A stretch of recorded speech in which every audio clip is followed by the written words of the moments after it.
Lawrence, look at this. This is how you do an interview. Yeah, go on. Matt for Boxing Social, associated with William Hill Empire Fight, so delighted to be joined by a Sugar Hill that's working out. Go on. He's struggling with them weights, are you doing all right? Does it look like I'm struggling? Making sure I do it right. Good form. That's all it takes. We aren't doing this, are we? We're doing this through the whole interview. Come on. Right, Lawrence Okolie, David, this weekend. I spoke to Lawrence how the link-up came about with you two and said, what was it like? Because Sugar will tend to strip everything back and rebuild. And he says, at first, it was difficult. I was getting told, you're doing this, you need to do this. What's it been like teaching Lawrence and seeing him improve as you've been working with him? It's been great watching Lawrence learn. It's been a good experience for me to teach him and to learn him as a person and learn what he thinks about in the ring and outside the ring. So I've been enjoying the time. Learning him and actually him learning me, because it takes both of us to have a great relationship and communicate for us to both be successful. Yep. What are Lawrence's sort of key strengths and aspects? Obviously, he's got that power, but what specifically are you working on with him? What are the improvements that you need to see from him working with you? Basically, what we worked on is a lot of footwork. Footwork is very important to me, and I believe it was something that Lawrence is lacking. And he's finding it now, so I'm very excited about it. Lawrence Okolie is obviously being one of these people everyone's talked about, saying he's got tremendous power and at some point he'll move up to heavyweight. If you're adding that footwork, how dangerous is this Lawrence Okolie going to be come Saturday night? He's going to be very dangerous. That's why you see me here pumping iron, just in case he gets out of control. I'll be strong enough to control him. I've seen you bring him into the gym with Tyson, obviously. How are them two sort of bonding and gelling? I know they've sparred before. Lawrence says they've done a bit of body sparring. What's that sort of mix like in the gym? Obviously, you train Tyson as well, but what's it like having them both there together? For me, it was great to watch those two work together, not against each other, but just work as two champions in the same gym with each other. It's always something powerful. It's the way I was raised at the Crump Gym in Detroit with my uncle Emmanuel. It's always a lot of champions in the gym at the same time. And for me, seeing those two together in the gym just brought back some old memories and made me feel great about coming into this fight Saturday night. Are you still looking to add to your stable of fighters? I'm always looking to add to my stable of fighters, because the more fighters, the better everyone's going to get.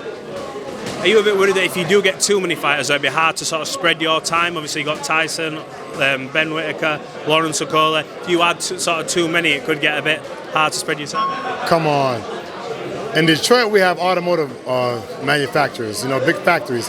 They run 24/7. They have different shifts. Sugar Hill runs on different shifts. So there's 24 hours in a day. The more fighters, I just have different shifts. Absolutely. Right, we've got to talk about it. Tyson Fury, Oleksandr Usyk. Klimas, Usyk's manager last night, said fight's off. Frank Warren's come on Talksport and said, we're trying to get this fight on.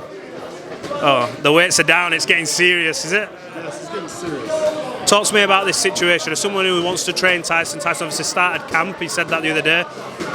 How confident are you we see this fight and we see it in April? I'm not confident at all with any fight, because as I've been around boxing so long, it only means something when it's publicly announced that it's a fight. Any negotiations that are going on, I'm not concerned with or worried about, because it has nothing to do with me. It's just talks, and it's not official. So when something becomes official, then that would be a good time to ask me any questions about it, because I just don't get caught up in all that, because I still have other fighters to train and other things to worry about, like Lawrence Okolie, who I'm here with right now, preparing him to defend his world championship. So that's the only thing that's on my mind. And if I wasn't training Lawrence and I wasn't here right now, it would still be somebody else that I'm still working with or training, or maybe just a group of fighters that I'm focused on. If something becomes official, then I can take my attention and direct it in that direction. But other than that, I won't do it, because I love staying stress-free and looking handsome, keeping good, clear skin and everything. I love this. I don't want to be stressed out. Well, answer me this then, before we come back to Lawrence, and I want to touch on Ben Whittaker as well. If the Usyk fight doesn't happen, who would be a good opponent for Tyson? Who would you want to see him in with? That's the undisputed heavyweight crown. So if he doesn't, who? I want him in there with whoever wants to get in there with him, and not making this a difficult situation to get. I want it to be whoever is not going to make it difficult to fight Tyson Fury in negotiations. That's all. I just want a good old-fashioned. You want to fight? I want to fight. Let's make it happen. Okay, let's make it happen. Let's go fight. That's what I want. So whoever's willing to do that, that's what I'm ready for. Right, coming back to Lawrence, I spoke to him. Everyone's always saying, at some point you will move up to heavyweight. You're naturally big. I asked him when, and he says, I could do it in the next fight. Would you be happy to see Lawrence move up in weight that soon to heavyweight? Would that be something that you'd want him to do? Or would you want him to go collect the other belts in the division? With all my experience, there's no way possibly I could answer that. I haven't even had a first fight with Lawrence yet. I'd like to see him go out here this Saturday first, and then other things we can talk about. Very good.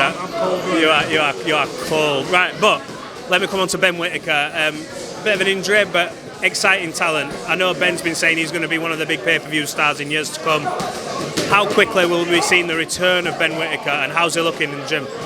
I've heard of a date for May 6th in Birmingham. That's what I've heard. So, I mean, you probably heard it too, but I've got the minerals to say it. So yeah, May 6th. Ben Whittaker was in Florida training alongside Lawrence Okolie and myself. The other fighters that are down there training as well. I can't even name them all, but everyone's down in Florida training. And he came back here to see the doctors, to get his medicals, and to get a 100% cleared. And now we've got a 100% clear, and now we are ready. He's looking good in the gym. You're happy with him, his progression? He was looking good in Florida, definitely. That was about 4 weeks ago. 2 fortnights. Right, I've got to ask you, I want a prediction on a fight coming up. Gervonta Davis, Ryan Garcia. Can you give me your prediction for that fight, how you see it going? I think it's going to be tactical. Both two talented guys. Both of them possess power, and listen, whoever catches who, that's good night. These are the type of fights we need for boxing. Look, Sugar Hill, I appreciate you talking to Boxing Social. Thanks for doing a bit of a workout at the start. It looked great.